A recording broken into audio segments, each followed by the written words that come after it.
I'll be horrified if a person is very clear at 22. Oh. If an IIMB professor tells you it's okay to be lost in your 20s, you listen. Hi everyone, I'm Bhumi, and earlier this month I had the incredible opportunity to sit down with Dr. Pavan Soni in the IIM Bangalore campus. And for those who don't know, Dr. Soni is the Adjunct Faculty in IIMB, and he was also the course instructor of two of my most favorite courses.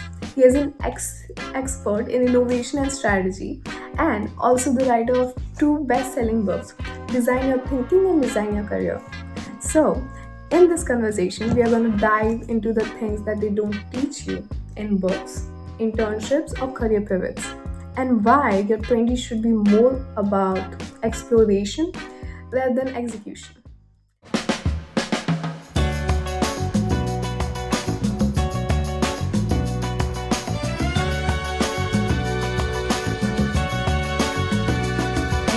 Hello everyone, I'm Bhumi Verma and I'm here with our professor Pavan Soni. Professor, I'm so glad to be here with you. Can you please tell a little about yourself? Yeah, hi, this is Dr. Soni here. I'm Adjunct Faculty with IIM Bangalore, and I've author two books, Design Your Thinking and Design Your Career. And I've taught them these subjects in the last 2 years. I'm really privileged to be here as well. Thank you. Yes. Professor Soni, there's one thing that I would like to tell you is there are so many students of our BBA DB batch who would maybe not look at all of the videos and just listen and listen to audio notes or read notes. But I am definitely sure that all of the more than 22,000 students know you. So you are like a famous person to all of our students. And if I go up with my question, the first question that I would like to ask you is there anything that have happened in your career that has completely changed the path that you wanted to pursue or the way that you looked at yourself in the future? That's a good question. So there were 2-3 instances where I struggled in my career early on in terms of what specialization to go after. And I had a period of disillusionment as well. And that's where I doubled down on teaching as a hobby.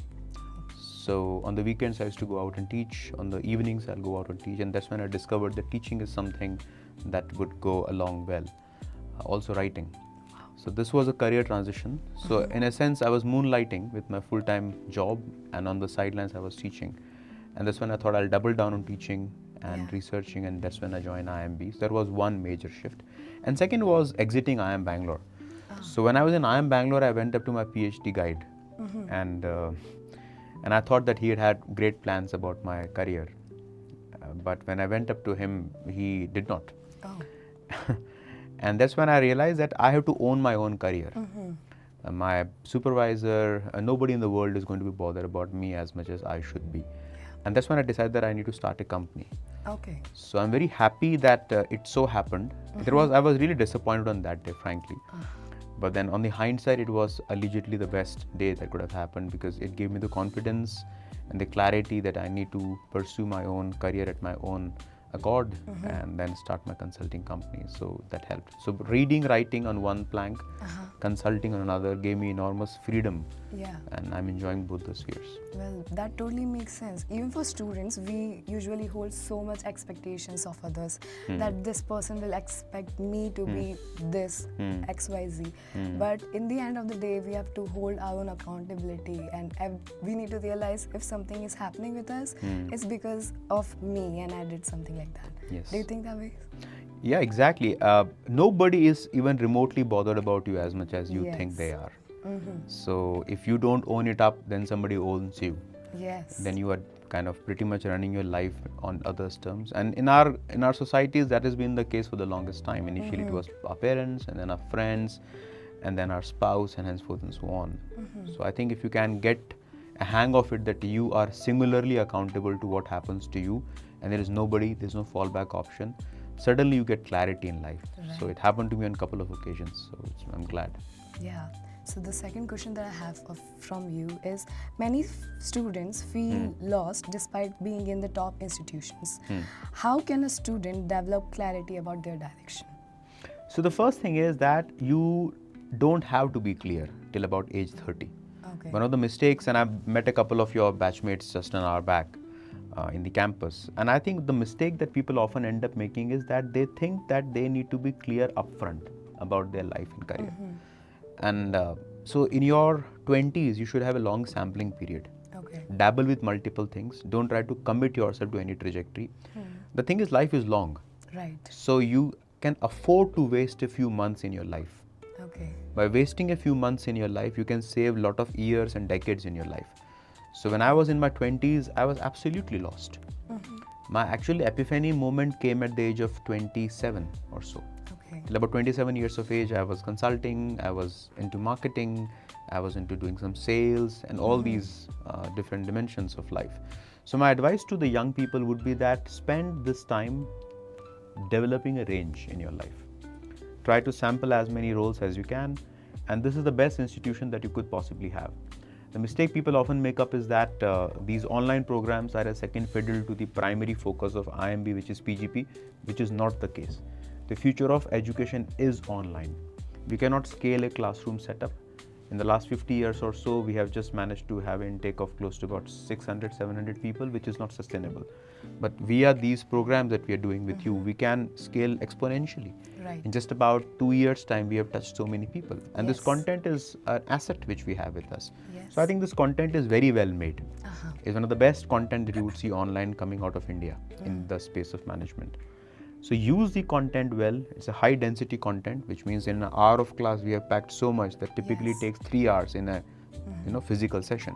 Yes. Because in a physical session, there's a lot of back and forth, lot of deliberating on the content. But when you're sitting in front of a camera as a faculty, you condense a 3-hour class into a 30 minutes lecture.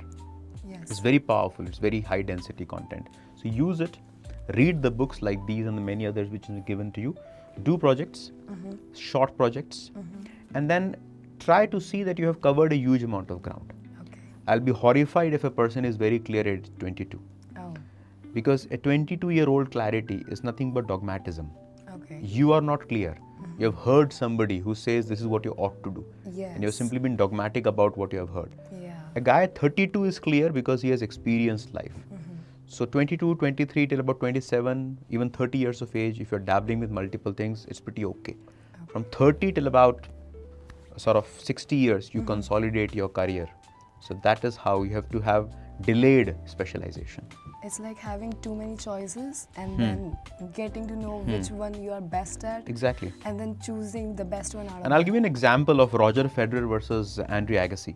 Okay. Andre Agassi, and both are tennis players, Andre Agassi started playing tennis at the age of 3. Oh. Which means that it's not he, but it's dad who decided that he should start playing tennis. Whereas Roger Federer, considered by many as the GOAT of tennis, he was not sure if he wants to play tennis till the age of 16. He was a soccer player.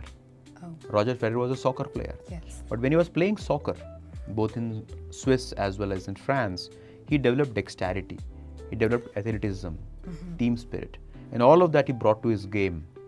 So even if you're not committed to a trajectory early, and tennis is a very short career, Yes. you retire by your 30s, correct? Yeah. So even in a short career, you can afford to have a long sampling period. Right. We don't retire till 65, 70 at times. Yes. So I think all of us can afford to have a very long sampling period. And that is where committing early on is not a good idea. Yeah, that totally makes sense. How should students deal with pressure of figuring it all out in their early 20s? Even I am feeling that pressure enormously.